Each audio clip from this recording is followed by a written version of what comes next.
Welcome to Life Happens, where Texans come to protect their legacy and prepare for the second half of life. Join your host, attorney Kim Hegwood with Hegwood Law Group, and our weekly guest as we navigate the challenges that emerge as life happens. Now here's your host, Kim Hegwood. Good morning, and to Life Happens with Kim Hegwood. Today, I'd like to welcome back one of our great guests, Laura Wayman, more commonly known as the Dementia Whisperer. But today we're going to talk about caregiving. And so, and caregiving is one of those things where caregivers are the hardest ones, I think, to talk to, as far as getting them to do the things that they need to do. And so we're going to walk through some different things on managing the guilt that comes from caregiving, because I know I felt guilt when I was a caregiver because I needed to be someplace else other than with my grandparents, so sometimes it kind of, definitely comes into play. And so let's talk about, I think the first one you talk about is that other caregivers are doing a better job. That's not one I've heard. So walk me through that one, because that's not normally one I hear from most of the caregivers that we meet on a daily basis. Well, often what I hear is that they're looking at other people. Maybe they've joined a support group, and in that support group, they're hearing a lot of positive things from other caregivers along with the negative things. And because everybody goes into this caregiving role as a volunteer that they didn't realize they were raising their hand to do. And so it's new to them. And so they're hearing from other people maybe that have been in this role for a longer amount of time, and they've had some experiences and learned from them. Maybe they're coming in as a new caregiver. And so they're saying, wow, they've got this handled. So a lot of times I hear from them that, well, so-and-so made this decision and it worked for them, but I'm just not ready to make that decision yet. And so maybe I'm not as good a caregiver as they are, or maybe they have challenges that they're not hearing are similar from other caregivers, because everybody's dementia journey is so different. So a lot of times I hear them say, well, this person, Susie, seems to be happy and doing a good job, and I seem to be in this depression and feelings of that I'm not doing as good a job and not managing this as well. And so I want everyone to know that every dementia journey is different. Yeah. And I learn something new every day, Kim, from people that are having different challenges that I've not heard of before. So we all have to kind of put our heads together and work together in a customized way to help them become dementia aware, to understand that dementia is such a individualized journey. And so, don't look at someone else. You can learn from them and say, if this happens to me in this way, I've got some great tools, but I also have to be fluid and flexible and find my own tools and be proud of the fact that I am doing that as a caregiver. And that's good advice there. And so we also find that we have clients that maybe didn't have a good relationship with their parents before a diagnosis. And so you see a lot of different, you see those kids sometimes kind of swing back and forth because they don't have any idea about, what to do. And they do have that, that feeling of guilt that, I probably should have been better to mom or dad during that time. How do you walk through those particular caregivers? Well, I want you all to remember that before there's an understanding and awareness of some behaviors are being caused by this loss of brain function, often we're very annoyed and often resentful when we see our loved one not able to process, and plus it frightens us. And so we see them not able to process and acting in a very different way. And so we want to immediately fix it. That's what we do in our relationships, right? But unfortunately, with any cause of dementia, if there is that loss, it's permanent and progressive loss. We can't fix it, we can't stop it, and we can't change it. So there's this period of time when we're coming to learn to accept this loss and to accept that our lives are going to be very different, that it's no longer normal in our relationship. And in that time, we stumble because we are feeling, like I said, resentful and annoyed. So we might have in the past, early in that dementia journey, we might have done some things that we wouldn't necessarily have done had we been aware. We might have snapped or been annoyed or, like I said, been resentful. And now that you're becoming dementia aware and you realize that it's something that they can't help, that they can't stop themselves, then you feel guilty about that. So I want you to know you're doing the best you can in the moment. And there are medical reasons for their behavior, but you didn't realize that at the time because you weren't dementia aware. So now that you are, you can't change those things that you did, but you can change the way you are going forward, the way that you are learning your strategies and care approaches that help both of you have some more moments of relief and meaning. Yeah, I've seen clients that were, or you've seen people that were very negative towards an elderly person. You know, Mom, I already told you that 3 times already. You know, kind of thing, and so in a lot of times it happens before they're aware that there's something really wrong. You know, Right. so you have that looks like kind of like conflict of, you know, I'm tired of telling you over and over again, you know, kind of thing. Like you would tell your child, I'm not going to tell you this again, you know, just listen to me. And so it's always, you know, definitely always interesting. And so let's talk about those caregivers that that maybe have, you know, negative feelings, or they just don't like the position that they're in now. Because Yeah, I have seen none of us, and Kim, you know this, that none of us want to be in this position. Nobody wants to be caring for a loved one who has a devastating diagnosis, such as Alzheimer's, or showing any dementia symptoms from any cause. And you do care very much about your loved one, and but it doesn't mean that you won't have moments where you might not like them very much. Especially, it's like with children. You know, we might have, as parents, we might have some behaviors from our children that we don't like, but that doesn't mean that we don't love our child. We just don't like how they're behaving in the moment. And the thing about being a parent is often you can stop, fix, or change it with your parenting with a child. You can teach them a different way to behave. But the unfortunate part about being a dementia caregiver is you can't change the way that that older adult is behaving because you can't change the cause.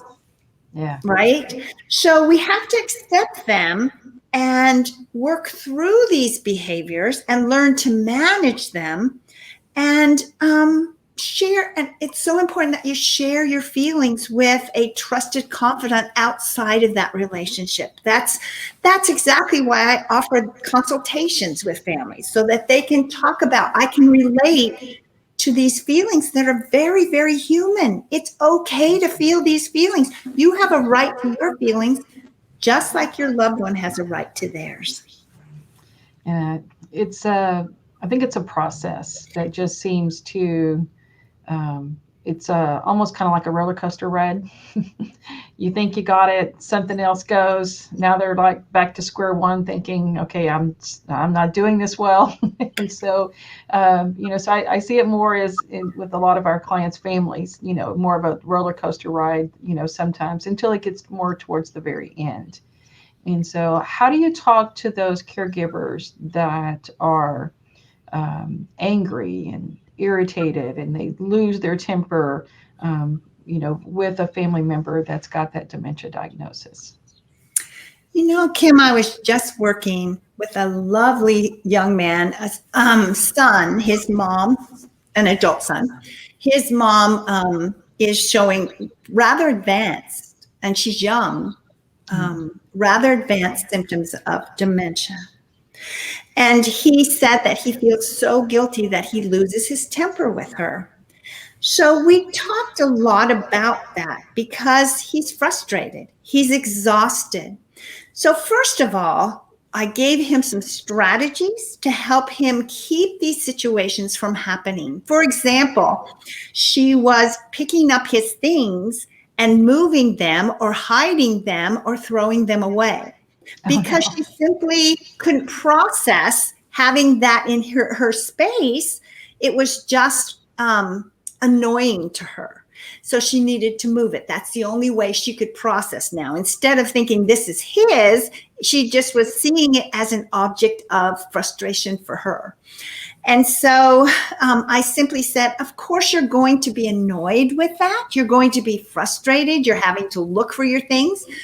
But the best way to do that is manage that symptom, because we're not going to stop, fix, or change the fact that she's going to do that. So just make sure if it's something that's of importance to you, you don't put it in her view. You don't put it where she can grab it and move it. Put it in your room, put it on a higher shelf, so that you're not having these feelings. And then you won't have a reason to lose your temper, to become frustrated. When you're pushed to the limit with these dementia symptoms that keep flaring up, it is natural for you to flare up as well. So manage that, and then you won't have these feelings as much. It's just developing strategies to prevent you from having these frustrated feelings. And forgive yourself. This is the hardest job you probably will ever do. So take the time to think about what is annoying you, how you can prevent this from happening, manage it, and also find some activities that are more beneficial for both of you. If you're feeling this is going to happen around dinner time, find those activities that are going to make you both feel good. Positive action. Yeah, sometimes we tell clients it's like retraining toddlers. You have to put things out of the way; they can't get to it. Redirect. When they're doing things you don't want them to do. And because if you can talk to them in something that most people can understand because they've had kids and they've gone through the stage, I think it makes it easier sometimes for people to kind of process the changes that they have to make if you can equate it to something that they understand. And so, and remember that they have a broken thinker. So anytime you make them think, both of you are going to not be successful. The more you think for them and fill in that gap, that loss of brain function, the more relief you will experience. So it's more than even just retraining them, because we can't. It's making sure you're doing that for them. You're thinking for them. And that will take care of those more difficult times, but you have to be kind of proactive and learn different ways to do that. That's part of becoming dementia aware. My whole training program, Kim, is learning to think for them. Yeah. Never ask a question that you need an answer to. Right. And most definitely. So what about the ones that want time for themselves, but they're not sure how to get it?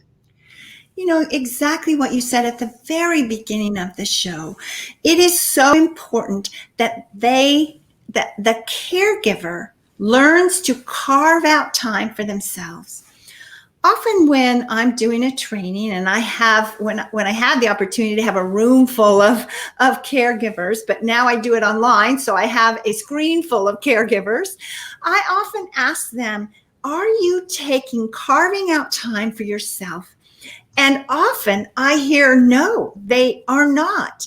I even had, when I did a training years ago, I had a couple that came in, and I really have a difficult time when a caregiver brings their loved one with dementia to a training, because it's just too much information for them and it gets them upset.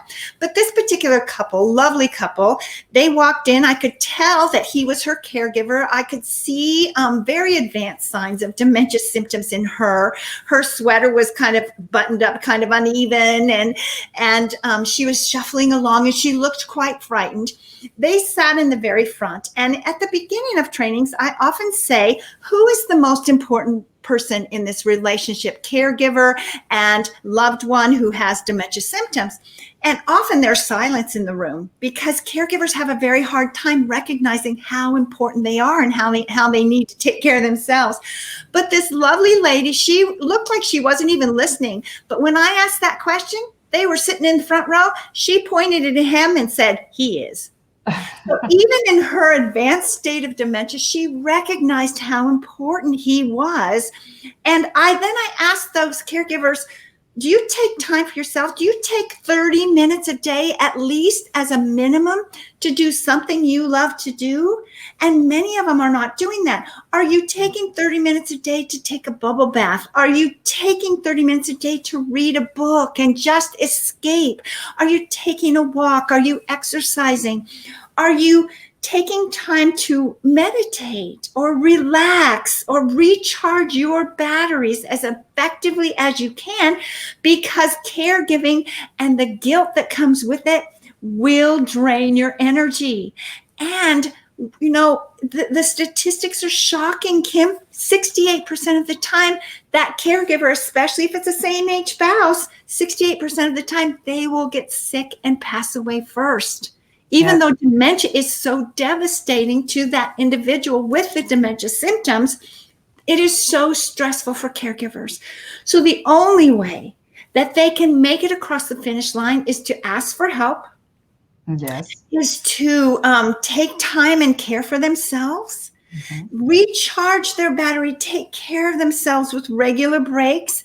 You don't need to feel guilty about it. It's absolutely essential. Yeah. Sometimes it's a matter of, because they do feel guilty. I have a lot of care. They feel so guilty. You tell them, what are you doing for fun? They're like, what? I don't have time for fun. I'm like, yes, you've got to make time for fun. You know, I've got lots of people that I can give you a list of people that can come in and help for a few hours, and you go do what you did before this occurred. You know, so if you belong to a club, or, you know, if you just wanted to go shopping or walking, or just, for the most part, a lot of my caregivers don't sleep enough. They don't get good sleep, you know, so that, you know, that for me is, I know from personal experience, you know, in my family, how bad that was for not getting good sleep, not taking care of yourself, you know. And so for me, it's stressing that all the time with caregivers. You got to take care of yourself, you know, because it's just too important, you know, so most definitely. And then they feel guilty when they're having fun. They do. You know, it sneaks in, and over time, that guilt can really, it can cause mental health issues as well. You know, they feel guilty if they leave the house because they can't bring their loved one with them. They can't have that relationship like they used to. And they feel guilty because they can't accomplish it all. But nobody can. You have to build your village. You have to ask for help, like you are suggesting, Kim. It's okay to ask for help. I had a wonderful son caring for his mom. She was really an energy drainer. She just took his time all the time, and he was not sleeping because she was up all night. Yeah. And we simply hired an in-home caregiver to come at night to be with her as she was awake, and he would go in his room, lock the door. We told him not to let his mom know that he was even there. The caregiver would say, "Oh, he's at work," so that he could sleep at night. That he hired her, this wonderful dementia-aware caregiver, to come and just be there so he could sleep. Yeah. It is so difficult for us to understand how important that is.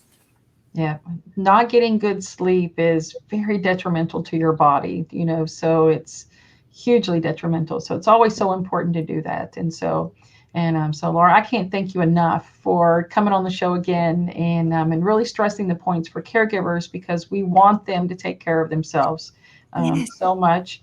And it looks like the website is the laurawayman.com, correct? Yes, that's it. And they can call you at the 916-792-7512. Yes, they can. Anytime. I am here to help. And you are important caregivers. You are so important. I love spending time with you. You are my heroes.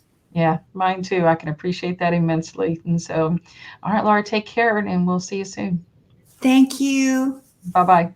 Bye. Thanks for tuning in to this week's episode of Life Happens with Kim Hegwood. Be sure to tune in every Thursday at 10 a.m. wherever you listen to your podcast as we navigate through the challenges that emerge as life happens. The content of this podcast does not establish an attorney-client relationship or constitute attorney-client privilege, legal, medical, financial, or any other professional advice.